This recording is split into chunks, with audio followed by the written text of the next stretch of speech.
So I still haven't gotten started, but I'm beginning to see some of the advice on why bidding cards is worthwhile. In the basic game, it's not that great a deal. You bid, say, for a single card, and maybe you pay 0 if you're the guy who brought it up. Then you can sell it for, I believe it's 3 on the next turn. Now, that brings you slightly more cash than if you draw the card each time, but chances are someone's willing to pay 1 for it. At that point, you're bidding. If you buy the card for 1, you get a turnaround of $2, which is the same as you'd get off those 2 turns. If excuse me, if you're the player who auctioned it and you don't buy it for 1, you don't want it or whatever, you're getting the same, but somebody else is getting an advantage off that card because they're buying it without taking a turn, so they're selling it for 3 for 1 turn. So putting cards up for bid was kind of questionable there. Here, cards become valuable. Let me show you why. It's all because of the not the reactors, but the support cards. Let's say right now there was a bid on this thruster, which may or may not be that great. It's not a great numbered thruster, so normally I would pass on this as a card, but it requires a reactor. Well, that means it'll come with this card for free. Now, that may or may not be that great a card. I don't really care. But that, I'm sorry, it requires a reactor, not a radiator. It'll come with this card for free, which I don't really know how good this card is. It looks okay. It adds to the thrust, which is kind of neat. But when I peel over here, I see, wow, this card also requires a radiator. So whatever this bid is, from what I understand, it's a 3-card bid. If I bought that card, it's 3 different cards. Immediately, that becomes worth a lot more. So there's no way whatever it goes for is whatever it ends up going for is gonna be more than the $1 that I can turn around, or it's gonna be, if I pay only $1 for it, say, it's going to be a big turnaround for me. So putting things up for auction is very valuable. There's a problem with this, though. You still have a 3-card hand limit, unless you're the Shimazu. Now, from what I can understand, you're allowed to bid as long as you don't have 3 cards in your hand. Or as long as you don't have more than 3 cards in your hand.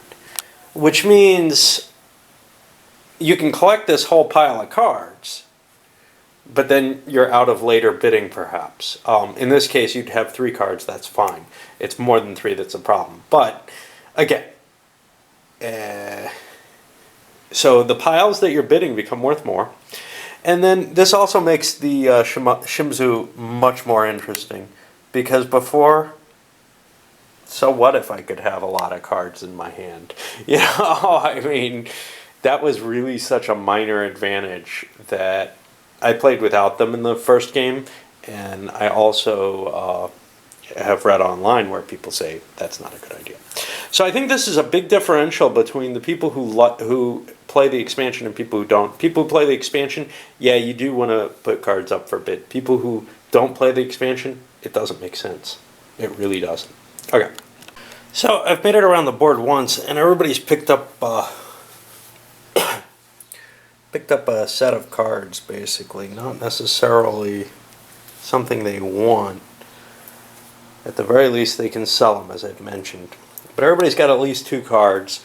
Some of the payments have been quite high, as we see this guy has collected up money. That was money that the PRC had collected for their sale. We're just seeing these big piles handed around. Now the PRC won 2 bids, I think? No, that can't be. They wouldn't have that much money. I believe I'm not sure how the PRC ended up with their pile of money. Obviously they sold a set of cards initially. Oh, I don't know. I know the second set of cards was a really, really good one. And that was the one they had. And they must have sold it to someone for good profit. Anyway, what's kind of neat here is unlike the other game unlike the basic game where basically you're just looking to get a pile of decent cards, and if a good card comes up, it's going to sell for a decent amount, and then the person's trying to fish for money somehow. With this one, money looks like it's going to flow a little easier, which is an important advantage.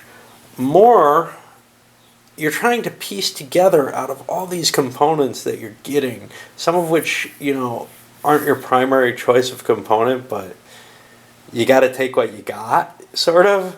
I mean, you could trade with people, you could sell, you can make deals, but you're trying to piece together something that can let you make a good mission with kind of the tools you have. And we got some nice.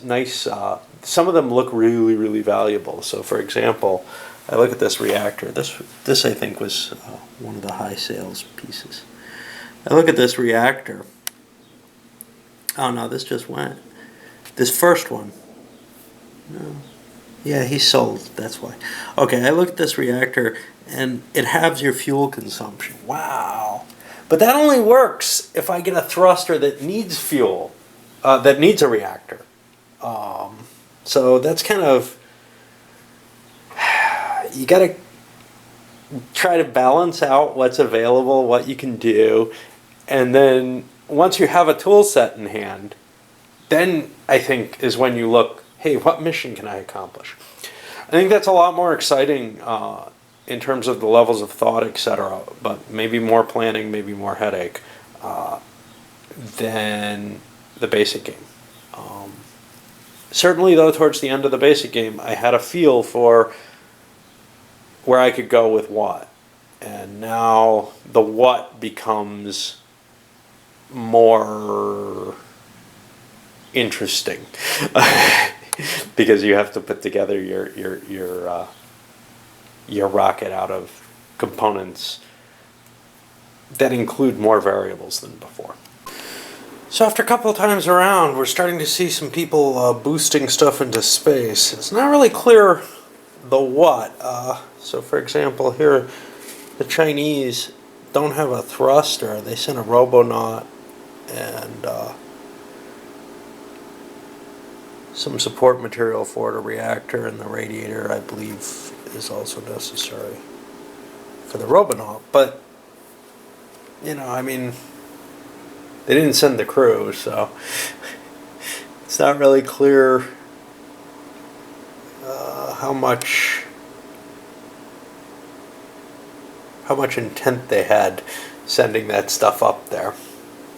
And mainly it was to loosen up their hand. And then we've got NASA, which always kind of wants to send stuff up as soon as they know they want it. So it wasn't too bad for them. Again, a robonaut and some support materials for that, a generator, reactor.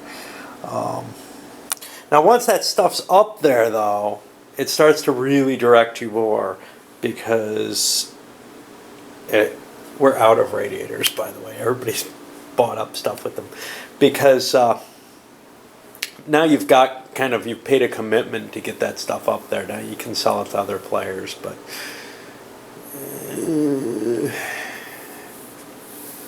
that's kind of hard for me to keep track of. sitting here playing solo. And I think even in a multiplayer game, it's tough to recognize what everybody else actually has out there and keep that all in mind. Maybe if you need a certain something, you can call out, hey. So nobody's got a thruster up there yet, though, and that's kind of painful. I probably should have paid an extra $1 to get the NASA crew up there. They had that money in hand. They're gonna want that. There's no question. Anyway, that's where I'm sitting right now. It's kind of painful, this part of the play. The other part might be too, but here you're trying to figure out, do I have enough? And that was true in the basic game, but it's even harder in this one. And wow, the Shimzu, their advantage is kind of neat in this. Just they don't have to commit until they've got everything, because they can hold everything in their hand. And I think their advantage is much more powerful here than in the not just because of that there's always somebody in the bidding, but that they don't have to multi-stage, which ends up paying NASA fees. Well, we're almost there. Both NASA and the United Nations got to the point where they almost have enough to make a run, just a pure exploration run, prospecting with a rover or whatever. I don't know what we're going to be looking at. Different tools for different guys. They got a kind of cheap robonaut, and they have a missile robonaut. They can almost justify that they can make it. Now, I'm not sure that NASA can make it, because they got to go through the radiation belts. I haven't calculated it out to that point. But I do know that the UN can make it. They just needed fuel. In both cases, they sold off cards to get their fuel. Nobody's got a rocket up there yet, but it's going to happen pretty soon, I think. I hope. Ooh, looks like I better close my door. All right.